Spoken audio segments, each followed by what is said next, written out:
वसुदेवसुतं देवं कंसचाणूरमर्दनं देवकी परमानन्दं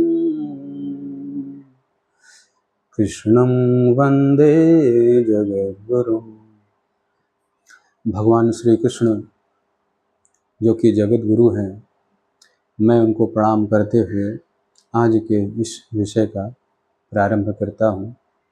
आज का विषय है ग्रह क्या हैं।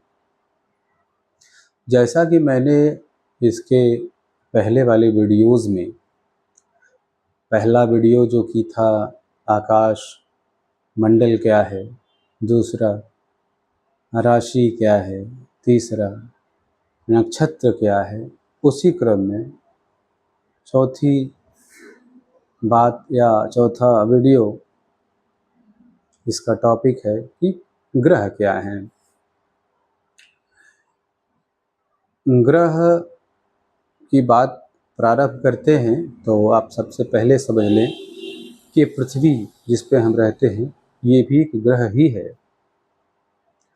इसमें भी अपना आकर्षण विकर्षण का प्रभाव है। पृथ्वी एक ग्रह है जो कि अपनी धुरी पर भी घूमती है,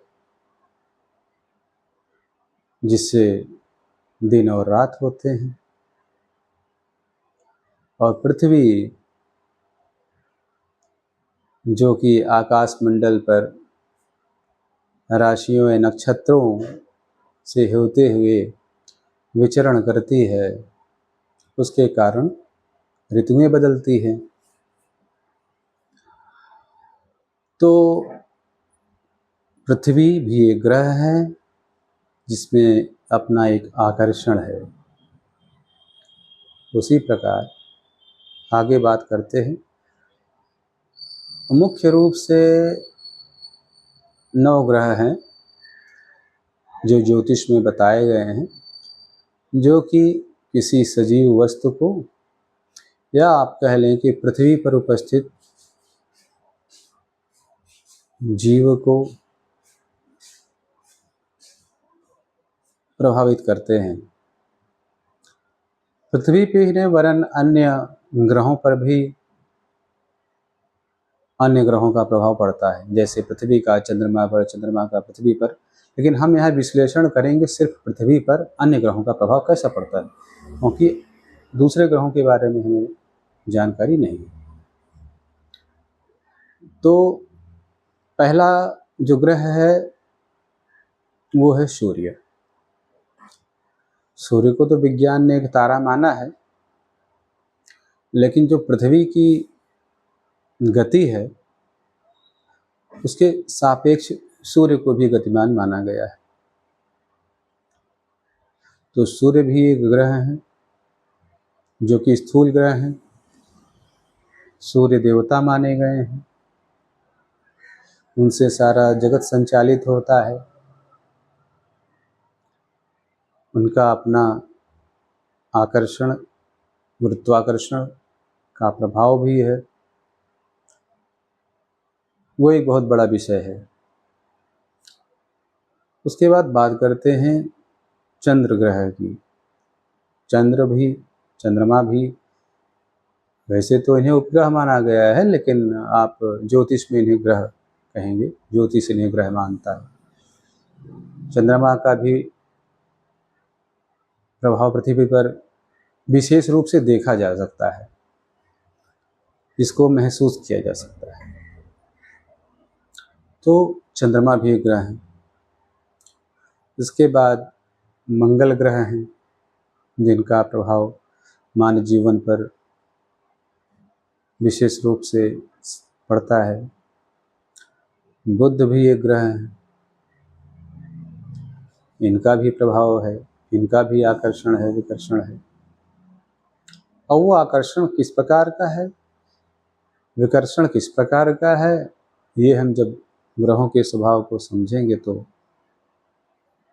और बेहतर समझ पाएंगे। उसके बाद गुरु भी एक ग्रह है। उसके बाद शुक्र एक ग्रह है। उसके बाद शनि एक ग्रह है। ये हो गए 7 ग्रह। सूर्य, चंद्रमा, मंगल, बुध, गुरु, शुक्र और शनि, ये 7 ग्रह स्थूल ग्रह हैं जो एक पिंड रूप में है। सबका आकार अलग है, पृथ्वी से सबकी दूरी अलग है। कोई आकार में छोटा है लेकिन पृथ्वी के समीप है, जैसे कि चंद्रमा, तो उसका प्रभाव आपको प्रत्यक्ष रूप में ज्वार भाटा के रूप में देखने को मिलता है। अन्य ग्रह जो पृथ्वी की अपेक्षा बड़े भी हैं परंतु दूरी बहुत है, जैसे कि गुरु, जैसे कि शनि, इनका आकार तो बड़ा है लेकिन दूरी बहुत अधिक है, तो इनका प्रभाव भी पड़ता है, किसी का दूरी के आधार पर और किसी का आकार के आधार पर। कोई ग्रह आकार में बहुत बड़ा है लेकिन दूरी अधिक है तो प्रभाव उतना नहीं हो पाता। कोई ग्रह छोटा होने के बावजूद भी आकार में छोटा है परंतु समीप है, दूरी कम है, इसलिए उसका भी प्रभाव है। तो सभी ग्रहों का अपना एक प्रभाव है जो कुंडली में निरूपित होता है, जिसको हम कुंडली के माध्यम से समझ पाएंगे। ये विषय खैर आगे का है। तो मैंने आपसे 7 स्थूल ग्रहों की बात की, अभी बात करते हैं 2 छाया ग्रहों की। तो जो 2 छाया ग्रह हैं वो हैं राहु और केतु। राहु और केतु कोई पिंड नहीं है, जिनका कोई आकार नहीं है, इनमें कोई इनका अपना बिंब भी नहीं है, कोई इनका प्रकाश भी नहीं है। ये छाया ग्रह हैं और इनका अपना प्रभाव नहीं है। ये जिस ग्रह के प्रभाव में होते हैं वैसा ही परिणाम देते हैं, क्योंकि सारे ग्रह कुंडली, जन्म कुंडली में अपना परिणाम देने के लिए हैं। तो राहु केतु भी अपना परिणाम देंगे, भले ही ये छाया ग्रह हैं परंतु फिर भी ये अपना परिणाम साहचर्य के अनुसार देते हैं। तो ये बात है ग्रहों की। अब अगर हम बात कर ही रहे हैं तो थोड़ी बात और करते हैं कि सूर्य जो ग्रह हैं इनका स्वभाव क्रूर है, साथ ही सत्य इनको प्रिय है। चंद्रमा की बात करें तो इनका स्वभाव सौम्य है, ये थोड़े खुशमिजाज प्रकृति के हैं। बात करते हैं मंगल ग्रह की, ये भी एक क्रूर ग्रह हैं और ये साहस को प्रदर्शित करते हैं। बुध ग्रह ये थोड़े मजाकिया स्वभाव के हैं और बुद्धिमान भी हैं। गुरु ग्रह ज्ञान के हैं, ज्ञान को प्रदर्शित करते हैं और शुभ ग्रह माने जाते हैं। उसके बाद बात करते हैं शुक्र की, तो शुक्र आकर्षण है, चार्मिंग है और प्रदर्शित करता है सुंदरता को भी, और ये भी शुभ ग्रह हैं। उसके बाद शनि ग्रह, ये क्रूर क्या कहें, इनको पाप प्रभाव में माना जाता है। इनका स्वभाव डिटैचमेंट का है, ये थोड़ा अलग थलग रहना पसंद करते हैं और पाप प्रभाव देने वाले। राहु ग्रह, इनमें भी क्रूरता है, पापत्व है, परंतु ये जैसे ग्रह के प्रभाव में रहते हैं, क्योंकि इनका अपना कोई बिंब प्रकाश नहीं है, तो वैसा ही आचरण ये ग्रहण कर लेते हैं। केतु में भी अपना कोई बिंब नहीं है, तो ये भी साहचर्य अनुसार ही हैं, लेकिन ज़्यादातर इनका स्वभाव पापत्व का ही है। तो ये 9 ग्रह हैं, ये अपने क्रूर प्रभाव, शुभ प्रभाव या अशुभ प्रभाव अपने स्वभाव के अनुसार देते हैं। मुख्य रूप से आप ग्रहों को ऐसे ही समझ सकते हैं। अब ये अपना शुभ प्रभाव, क्रूर प्रभाव, पाप प्रभाव कैसे देंगे, ये निर्भर करेगा कि ये किन राशियों से होकर गुजर रहे हैं, किन राशियों में प्रेजेंट में, वर्तमान में उपस्थित हैं। ये जो ग्रह हैं, ये किसी न किसी राशि के स्वामी हैं। यानी कि मेष राशि, जो कि उस पथ की पहली राशि है,